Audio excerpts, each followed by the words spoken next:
மீன்பிடி தடைக்கால முடிவிற்கு வந்ததை தொடர்ந்து 61 நாட்களுக்கு பிறகு மீனவர்கள் உற்சாகமாக கடலுக்கு மீன்பிடிக்கச் சென்றனர்.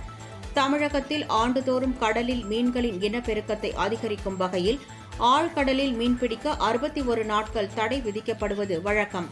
அதன்படி இந்த ஆண்டுக்கான மீன்பிடி தடைக்காலம் கடந்த ஏப்ரல் 15ஆம் தேதி தொடங்கியது. அதன் காரணமாக சென்னை, திருவள்ளூர், காஞ்சிபுரம், கடலூர், நாகப்பட்டினம், புதுக்கோட்டை, ராமநாதபுரம், தூத்துக்குடி, கன்னியாகுமரி உள்ளிட்ட 14 கடற்கரை மாவட்டங்களைச் சேர்ந்த 6700க்கும் மேற்பட்ட விசைப்படகுகள் கடலுக்கு செல்ல அனுமதி மறுக்கப்பட்டு கரையில் நிறுத்தப்பட்டது. அதே சமயம் கடற்கரையில் இருந்து 3 மைல் தொலைவிற்கு பைபர் படகுகள் கட்டுமரங்களில் சென்று மட்டும் மீன்பிடிக்க அனுமதி அளிக்கப்பட்டது. இதனால் சிறிய அளவிலான மீன்களே கிடைக்கப்பெற்றதால் மீன்களின் விலை அதிகரித்து காணப்பட்டது.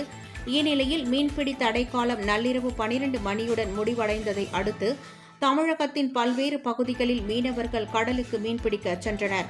இதனால் விரைவில் மீன்களின் விலை குறையக்கூடும் என்று எதிர்பார்க்கப்படுகிறது.